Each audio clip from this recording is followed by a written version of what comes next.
Hello అండి, welcome back to our channel. ఎలా ఉన్నారు అందరూ? ఈరోజు అలచింతకాయ కర్రీ చేద్దాం.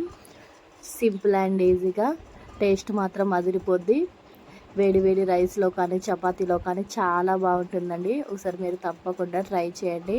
దీనికోసం ముందుగా ఒక 1/2 kg ఫ్రెష్ ఇవ్వండి. ఇవి ఇలా విరుచుకోండి. అలాగే 2 టమాటాలు, ఒక పెద్ద సైజు ఆనియన్ కూడా కట్ చేసుకోండి. ముందుగా స్టవ్ వెలిగించి ఒక గంజు పెట్టుకొని సరిపడా ఆయిల్ పోసుకోండి.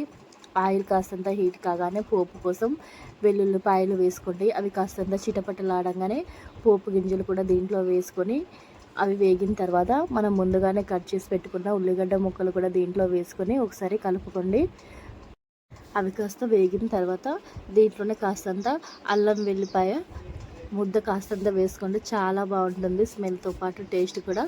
ఇలా పచ్చివాసన అంతా పోయేంత వరకు వేయించుకొని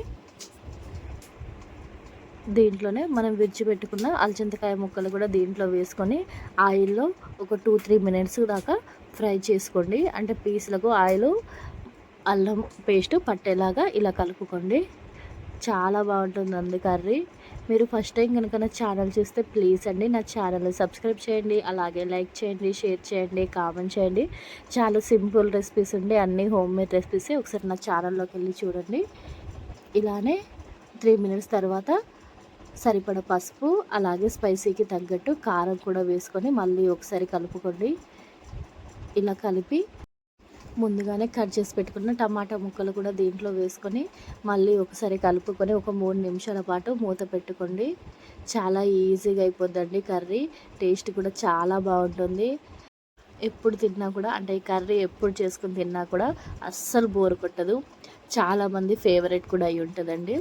చూసారు కదా, ఇలా మొత్తం మిక్స్ చేసుకొని మూత తీసుకొని కొద్దిగా వాటర్ పోసుకోండి. మరీ ఎక్కువ పోసుకోకండి. ఇక్కడ మాత్రం నేను ఫ్రెష్ అలచింతకాయలు వేస్తున్నాను. అంటే ఫ్రెష్ అంటే ఇవి రోజే తెంపినాయి. టేస్ట్ చాలా బాగుంటుంది ఫ్రెష్ అయితే. చూసారు కదండి, ఇలా మొత్తం వాటర్ పోసుకొని మళ్ళీ 5 నిమిషాల తర్వాత మూత తీసుకోండి. మధ్య మధ్యలో కలుపుతూ ఉండండి.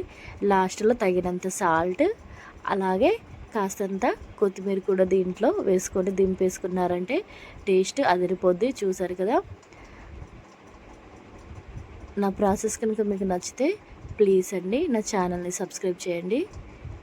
అంటే అలచింతకాయ కర్రీలో కొత్తిమీర వేసుకుంటే చాలా, అంటే ఆ ఫ్లేవర్కు ఆ స్మెల్కే తినాలనిపిస్తుంది. లాస్ట్లో కుక్కంగా అంత స్మెల్ వస్తుంది, అంత బాగుంటుంది. ఒకసారి మీరు తప్పకుండా ట్రై చేయండి. చూసారు కదా ఎంత బాగా కుదిరిందో. టేస్ట్ కూడా అంతే బాగుంటుంది. ఒకసారి తప్పకుండా ట్రై చేయండి. Thank you for watching. Please subscribe చేయండి.